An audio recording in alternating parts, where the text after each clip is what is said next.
2011 में चलती ट्रेन से मुझे कुछ बदमाशों ने, मैं वॉलीबॉल चैंपियन भी रह चुकी हूँ, 2011 में चलती ट्रेन से मुझे बदमाशों ने एक गोल्ड चेन पहनी थी, चलती ट्रेन से मुझे उठा के बाहर फेंक दिया था। लखनऊ से दिल्ली आ रही थी मैं। कंपार्टमेंट में बहुत सारे, जनरल कंपार्टमेंट था, बहुत सारे लोग थे, किसी ने मना नहीं किया। एक प्लेयर का जो स्पिरिट होता है वो अपने आप, जब कोई छीनने की कोशिश करता कुछ भी, वो देता नहीं है। तो मेरे में भी था, मैंने मना किया और उन्होंने मुझे चलती ट्रेन से वो 4-5 उन्होंने बाहर फेंका। दुर्भाग्य ये था कि उसी समय दूसरी ट्रैक से ट्रेन आई और मैं उस ट्रेन में टकराई, फिर नीचे गिरी, दोनों ट्रेनें निकल गईं। कुछ देर बाद मैंने हाथ को ऐसे रख के उठने की कोशिश किया तो देखा कि मेरा पैर कट चुका था। थाई को उठा के देखा, मेरा पैर ऐसे जीन्स में लटका हुआ था, ब्लड फोर्सफुली निकल रहा, दूसरे पैर की हड्डियां टूट टूट के बाहर निकल चुकी थी। पूरी रात मैं चिल्लाती रही ट्रैक पे, छोटे छोटे पत्थर होते ऐसे चिल्लाती रही कि कोई बचा ले, कोई नहीं आया बचाने। और जब पूरी रात चिल्लाते चिल्लाते इतना कि मुझे दिखाई भी देना बंद हो गया, जब ट्रेन आता था तो वाइब्रेट होता था। इतना ही नहीं, फ्री का इनविटेशन भी लोगों को मिल गया था, कुछ लोगों को। ट्रैक पे आपने ट्रेन की ट्रैक पे छोटे छोटे चूहे देखे होंगे, मेरे कटे हुए पैर पे आग के मेरे पैर कुतर रहे थे। मैं ब्रेन कॉन्शियस मेरा पूरा काम कर रहा था मेरे, लेकिन बॉडी में कोई भी मूवमेंट नहीं था।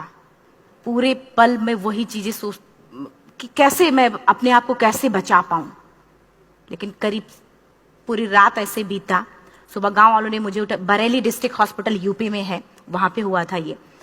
सुबह गांव वालों ने मुझे उठाया, डिस्ट्रिक्ट हॉस्पिटल ले जाके रखा। तो फार्मासिस्ट, डॉक्टर, सीएम, जितने लोग थे आपस में बातें कर रहे, अरे हमारे पास तो एनेस्थीसिया नहीं है, ब्लड नहीं है, इसका इलाज शुरू करें तो हम कैसे करें। मुझे भी नहीं दिखाई तो नहीं, लेकिन मेरा सुनाई दे रहा था सब कुछ। वहां पे कहां से हिम्मत आई मुझ में, मुझे भी नहीं पता।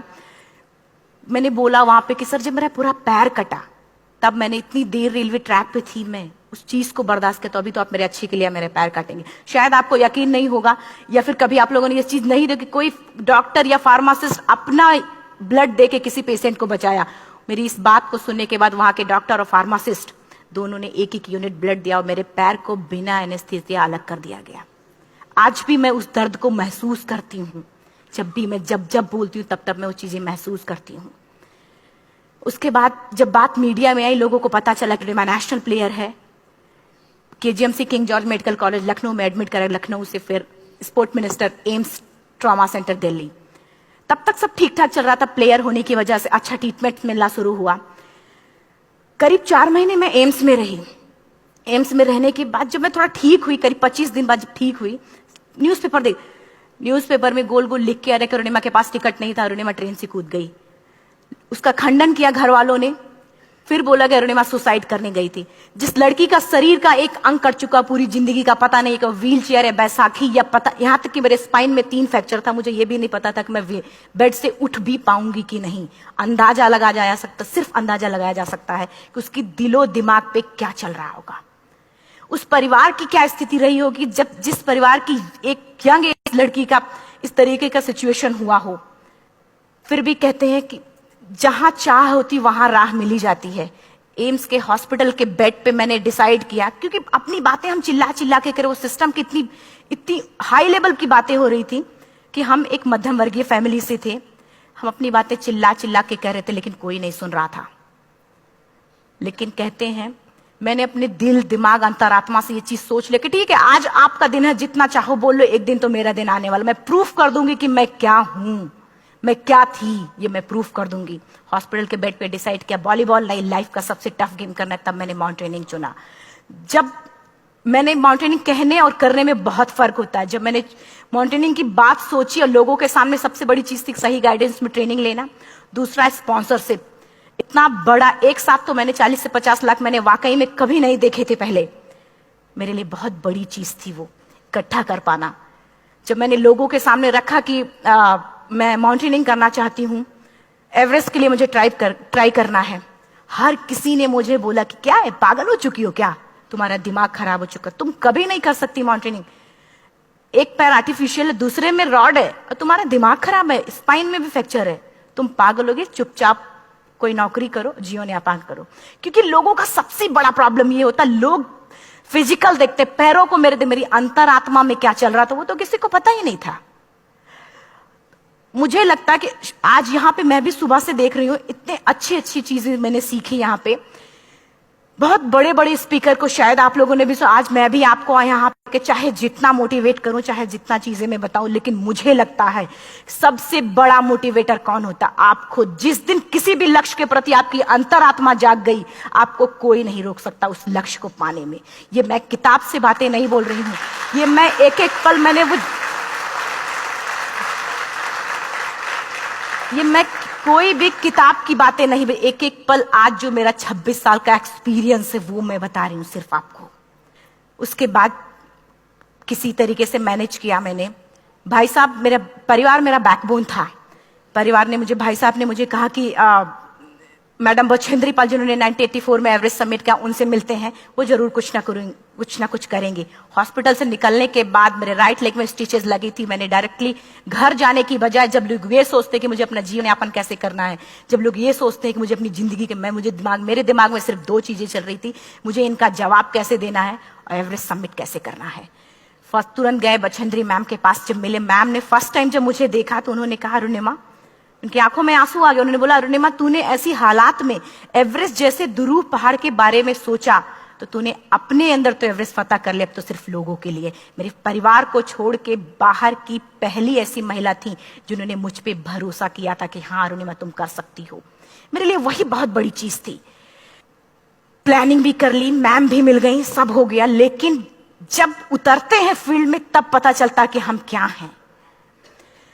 रोड हेड से मैं पहुंच गई। मैडम ने कहा कि ठीक है, तुम्हारे कहने, तुम्हारे सोचने से कुछ नहीं होगा अरुणिमा, प्रूफ करो कि कर सकती हो। मैंने कहा बस एक मौका चाहिए मुझे।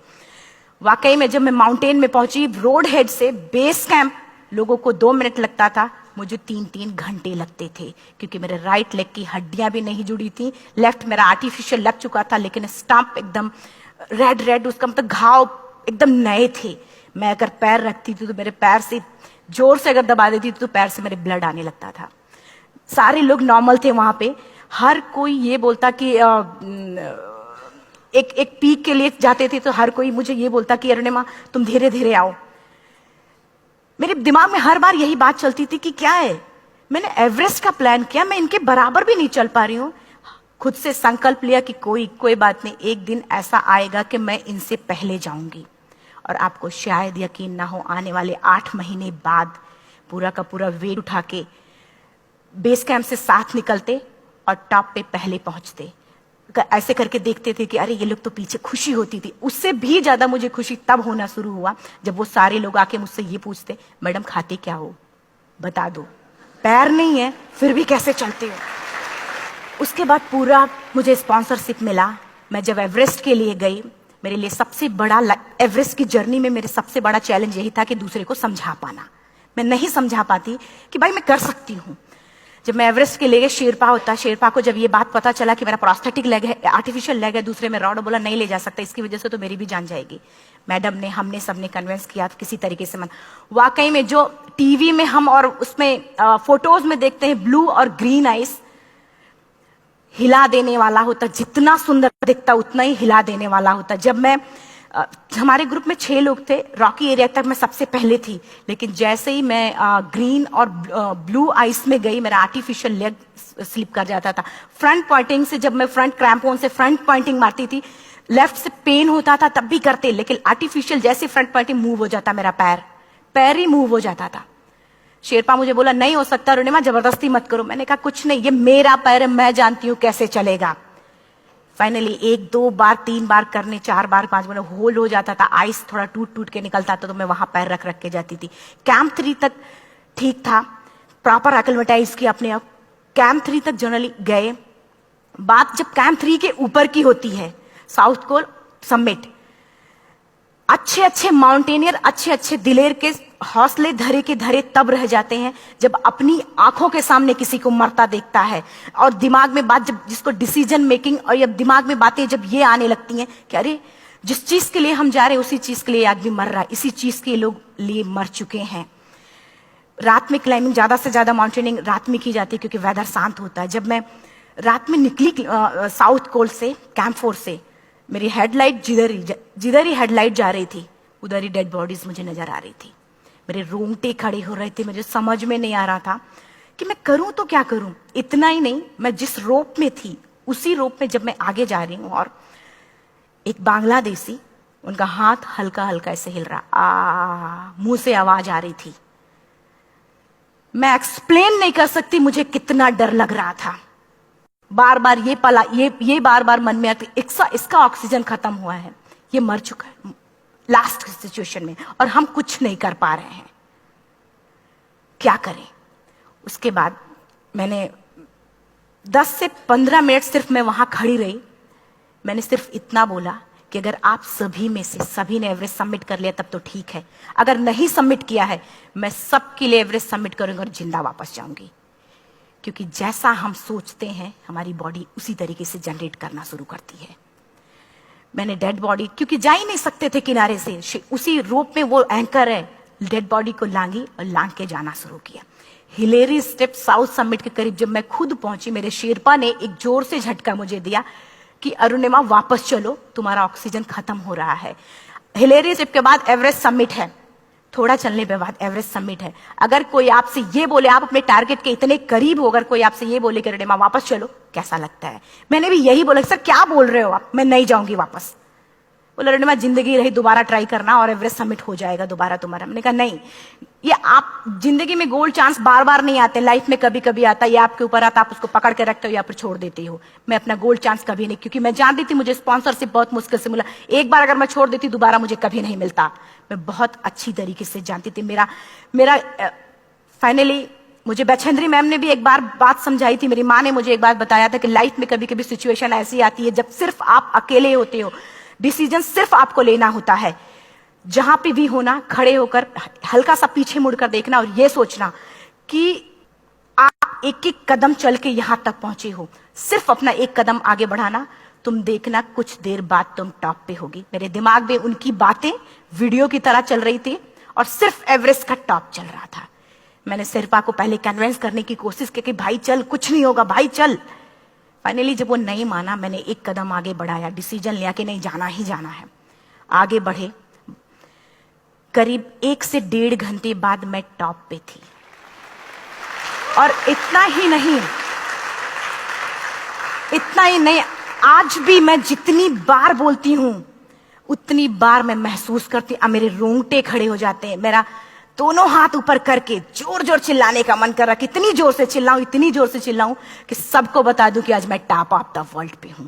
उन लोगों को बता दूं जो लोग ये सोचते हैं, लड़की, दूसरे विकलांग, तीसरे मिडिल क्लास में, जो लोग एक बार हार के फिर दोबारा लड़ना नहीं चाहते, जो लोग हारने के बाद सोचते हैं कि हम दोबारा कुछ कर नहीं सकते, उन लोगों को मैं चिल्ला चिल्ला के टॉप से बताना चाहती थी कि नहीं, आप सब कुछ कर सकते हो। सिर्फ एक सोच की विकलांगता, हैंडीकैप आदमी यहां से होता है, यहां से नहीं। अगर यहां से जो आदमी विकलांग है तो नॉर्मल आदमी भी विकलांग है, जो अगर यहां से विकलांग है। चिल्ला चिल्ला के मैं बताना चाहती थी।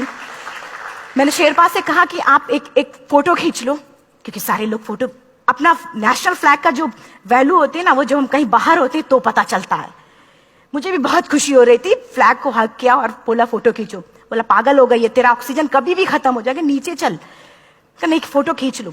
फोटो खींचा उसने। वो तो अगली बार इतना तेज गुस्सा हुआ, मैंने उसको बोला कि भाई वीडियो भी बना ले। 8848 की हाइट पे ऑक्सीजन खत्म हो रहा है, आज हम भी हंस रहे हैं आप लोगों के साथ क्योंकि यहां पूरा ऑक्सीजन है।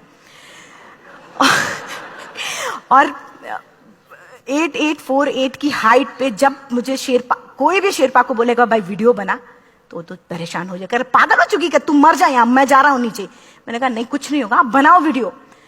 किसी तरीके से मन में 4-5 पेयर बैटरी रख के लेके गई कि डिस्पोजल कैमरा, एक अलग कैमरा, कि मतलब एक नहीं काम करेगा तो दूसरा करेगा, प्रॉपर प्लानिंग से। शायद आप लोग भी सोचो कि वाकई में लड़की को इतना बड़ा रिस्क लेने की क्या जरूरत थी, कि जिंदगी कभी भी जा सकती थी इसकी। लेकिन मैंने वो रिस्क लिया क्यों? क्योंकि मैं चाहती थी, कहीं ना कहीं से मेरे भी दिमाग में ये बात आ चुका था कि मैं जिंदा वापस ना जाऊं।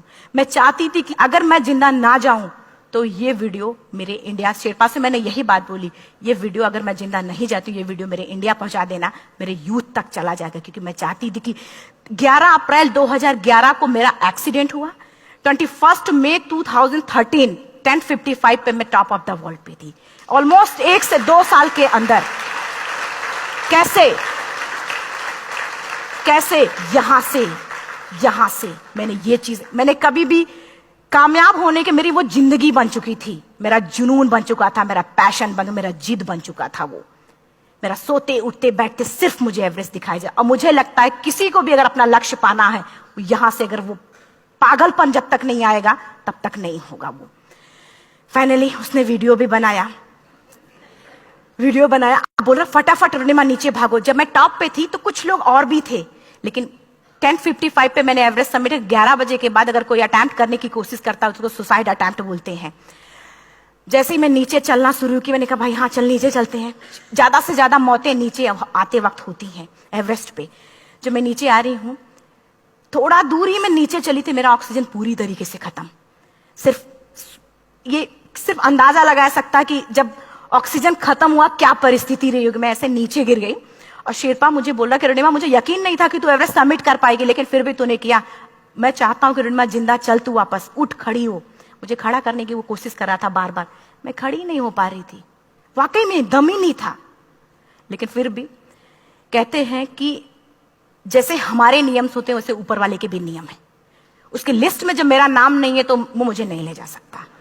अगर दूसरी चीज, मेरा कॉन्सेप्ट एकदम क्लियर हो चुका था। जब रेलवे ट्रैक पे मैं थी, रेलवे ट्रैक पे 7 घंटे में पड़ी थी, 49 ट्रेन अप डाउन हुई थी, तो मेरा कॉन्सेप्ट एकदम क्लियर हो चुका था। इसका मतलब है कि ऊपर वाले ने अगर मुझे कुछ बचाया है तो कुछ ना कुछ इतिहास रचने के लिए बचाया है। मैंने पॉजिटिव तरीके से सोचा। और उसी समय एक ब्रिटिश क्लाइंबर नीचे से ऊपर आ रहा था और उसके पास 2 ऑक्सीजन, तो उसने एक को वहीं फेंका और दूसरे को लेके नीचे जाना शुरू किया क्योंकि वेदर खराब था। मेरा शेरपा मुझे एंकर किया और जाने लगा नीचे, और वो फटाफट उसको लेके आए, मुझे लगाया। उसने बोला अरुणिमा तू बहुत लकी है कि तुझे यहाँ पे ऑक्सीजन मिला है। वाकई में ऊपर वाला भी चाहता है कि तू जिंदा रहे। वो मुझे बार बार लकी लकी बोल रहा था। शायद आप लोग में से भी कोई होगा कि जो लक और भाग्य जैसी चीजों पे यकीन करता हो, या पता नहीं भी। मैं किसी की भावनाओं को ठेस नहीं पहुंचाना चाहती, लेकिन मैं किसी भी चीजों पे भरोसा नहीं करती, क्योंकि मेरा मानना है कि लक भी उसी का साथ देता है जिसके अंदर जीतने का जज्बा है। अगर आपके अंदर जीतने का जज्बा नहीं है, चारों तरफ सिर्फ बहाने होते हैं, सिर्फ बहाने, इतना सारा एक्सक्यूज होता है। शायद मैं भी अगर वापस आ गई होती तो मैं बोल देती मेरा ऑक्सीजन खत्म है, कोई मुझसे पूछने ना बचेंद्री मन, ना मेरा परिवार, कोई भी मुझे पूछने नहीं आता। लेकिन क्या कभी मैं अपने आप को समझा पाती? कभी नहीं। फाइनली जो भी था, लक भाग्य किस्मत में नीचे आ रही थी, बहुत खुश थी। माउंटेन, डेड बॉडीज, मेरा शेरपा, ये लोग थे। मैं किसी से शेयर भी नहीं कर पा रही थी कि अरे मैंने एवरेस्ट सबमिट किया, किसी से शेयर भी नहीं कर पा रहे थे। फटाफट मैंने नीचे हील मार मार के, हमारे से हील मार मार के नीचे आ रहे थे। एकाएक मेरा प्रोस्थेटिक लेग, पूरा का पूरा लेग ही निकल गया। -60 डिग्री तक टेम्परेचर डाउन हो जाता है एवरेस्ट पे।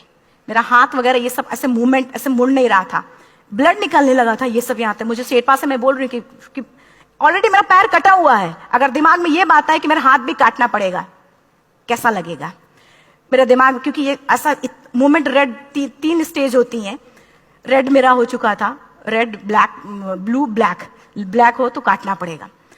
तो बार बार मैं बोल रही हूँ शेरपा से कि भाई हाथ मेरा कुछ हो रहा है, इसमें मूवमेंट नहीं हो रहा है, यहाँ सबसे ब्लड हो रहा है। बोला अरुणिमा कुछ नहीं, जितना नीचे जाएंगे उतना अच्छा होगा। प्रोस्थेटिक लेग मेरा निकल चुका है, मैं रुकी हूँ, मेरा ऑक्सीजन चल रहा, बड़े मुश्किल से, लक भाग्य किस्मत जो भी था मुझे मिला था। शेरपा मेरे आगे है, लास्ट मोमेंट तक वो मुझे बोलेगा, अगर वो मैं नहीं चलती वो मुझे छोड़ के चला जाए। गलती उसकी भी नहीं होती, क्योंकि वो क्या करे, क्लाइंबर की वजह से, या तो अपनी जान वो भी दी, गलती उसकी भी नहीं है। लास्ट में मेरी आंखों से आंसू निकलने लगा। मैंने सोचा क्या करूं अब,